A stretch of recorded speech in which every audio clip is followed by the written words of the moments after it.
Dismayado ang grupong Bantay Senado sa hindi paglitaw ni Vice President Sara Duterte sa unang araw ng paglilitis sa kanya sa Senate Impeachment Court. Isaan nila itong pagpapakita ng kawalang respeto sa bayan, sa impeachment court at sa proseso. Yan ang umarangkadang balita ni Christian Bascones. Nakadidismaya at nakakabastos na. Yan ang naging reaksyon ni Bantay Senado Convener Professor Clive Arguelles sa hindi pagsipot ni Vice President Sara Duterte sa unang araw ng impeachment trial. Anya, nasayang ang pag-aabang ng taong bayan na magsalita siya hinggil sa mga paratang laban sa kanya. Pero tila balewala ito para sa Vice Presidente. It's very disappointing and it feels disrespectful na yung Vice President ay hindi sumipot at nagtatago sa sarili niyang paglilitis, no?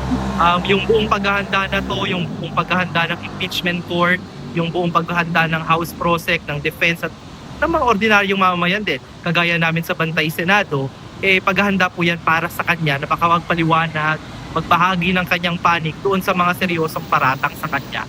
Simula ng buksan ng talakayan sa impeachment sa House Justice Committee, walang pagtatangging narinig mula mismo kay VP Sara. Ayon kay Arguelles, marahil nahihirapan ng bise na itanggi ang mga ebidensya laban sa kanya, kaya no-show pa rin ito. Mahirap din kasi siguro sa panig ng Vice President na tanggihan ito kung yung mga ebidensya so far ng House Prosecution medyo may mga batayan at malakas din, no? Halimbawa na lang yung pagbabanta sa buhay ng Pangulo. Ang ebidensya ay mismong mga pahayag niya, mga public na pahayag niya, at sinabi niya din naman na no joke, di ba?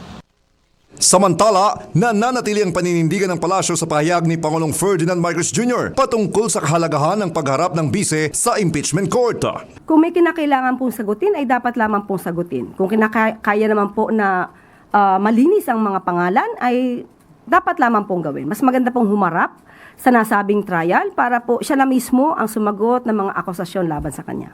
Nilinaw ng Malacanang na hindi makikialam ang ehekutibo sa responsibilidad ng Senado sa pananagutan ng isang mataas na opisyal ng bansa. Ako si Christian Bascones ng PRTV News, nagseserbisyo para sa Pilipino.